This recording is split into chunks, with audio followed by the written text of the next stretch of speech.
figure reviews, toy hunts, unboxing and rankings, unboxing and displays, etc.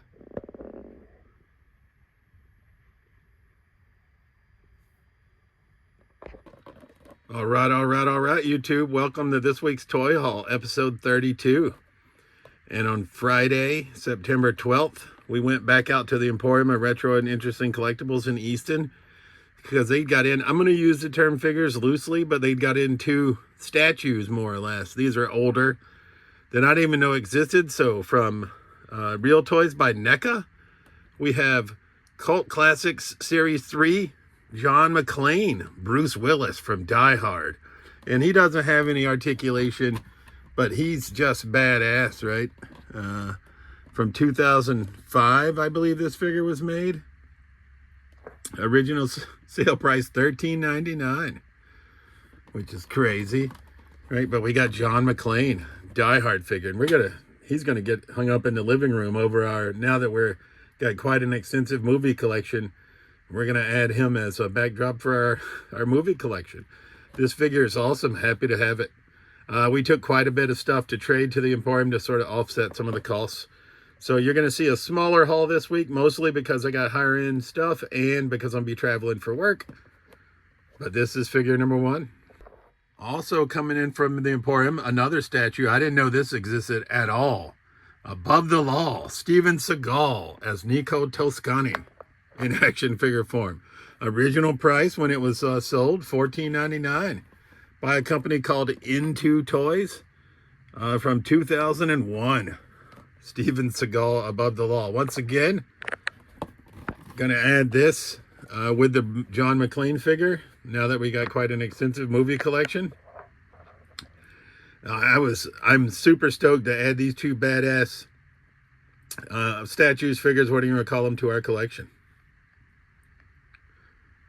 And rounding out pickups from the Emporium of Retro and Interesting Collectibles, we got Dynamic Action Heroes number 38.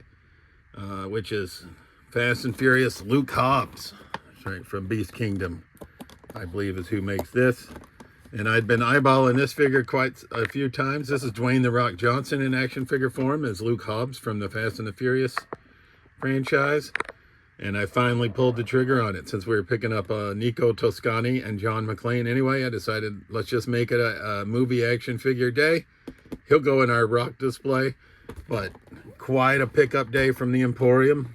Super happy to add those two figures I didn't know existed, and this one that I've been eyeballing for the longest time. Stay tuned. We'll get The Rock out of the package in a future video.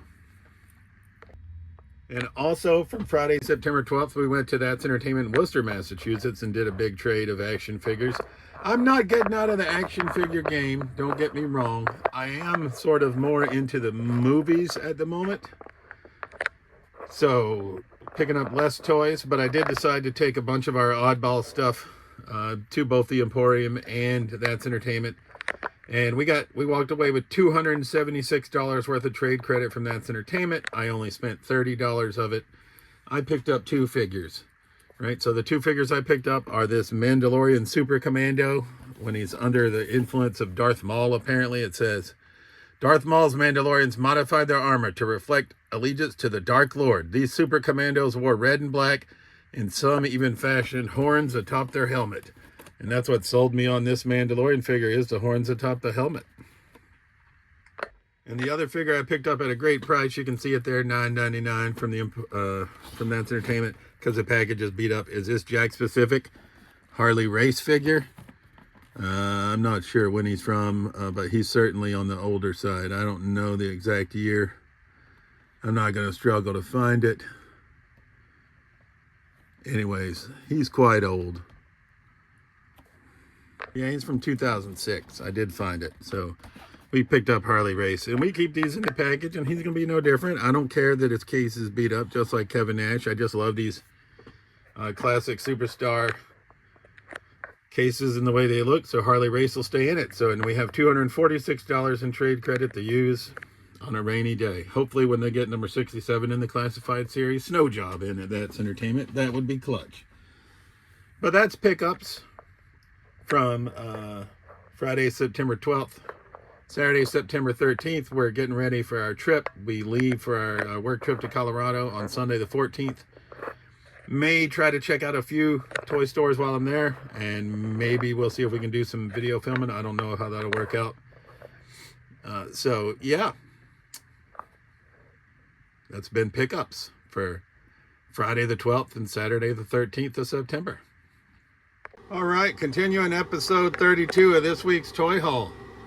As I mentioned, we had to go out to Denver, Colorado for work, and on Tuesday, September 16th, we were able to stop by America's largest comic book store, Mile High Comics in Denver, Colorado. Awesome fucking store, huge. I certainly believe them. They had so many comics, so many action figures. They had a lot of statues, right? We were able to contain ourselves for the most part.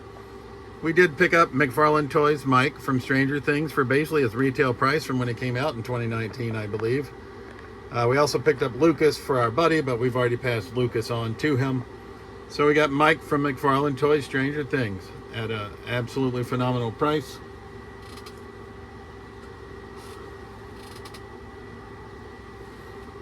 Shambles, sorry, I was grabbing my next figure and her fan came out of her hand. But we also picked up Katana from McFarlane Toys, the Mortal Kombat line from Mile High Comics in Denver, Colorado. And finally, we picked up Credit Collection Cara Dune, or Gina Carano in action figure form. Right, we know that she burned bridges, never going to get any more figures, so we got the Credit Collection Cara Dune, which is just a variation of the OG Cara Dune, I guess, that we already had.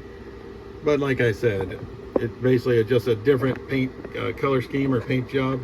And the one that we got from Mile High doesn't have a knife. Don't know if she originally came with a knife. I assume that she did. But we were happy to add Mike, Katana, and Credit Collection Cara Dune to our collection from Mile High Comics in Denver, Colorado. Gonna go back in time a day, because on Monday, September 15th, while we were in Denver, we were able to swing by Ross, where we got AEW Unmatched Collection number 28, Series 4, Jade Cargill for $4 whole. I'm assuming since she's now in WWE, but we already have this figure. But can't resist picking her up in package for $4. Just gonna flip her, right, for trade credit. All right, sorry we're going out of order, but now jumping forward to Wednesday, September 17th, we were able to also go on a little bit of a toy hunt while we were out at the safety conference in Denver. And we went to Monkey Paw Toys in Aurora, Colorado. And we were able to find the Comic-Con exclusive Mezco 112 Snake Eyes Commando version.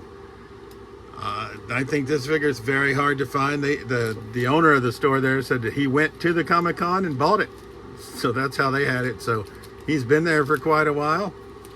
Minty, never been open. And you can see right there, Mezco exclusive. So we're happy to add high dollar Snake Eyes Commando, Mezco 112, Comic-Con exclusive to the collection. We also did get some lower dollar figures. We got this socket martial artist, the Foosh Toys Articulated Icons Feudal Series. I'd never seen one other than a random ninja.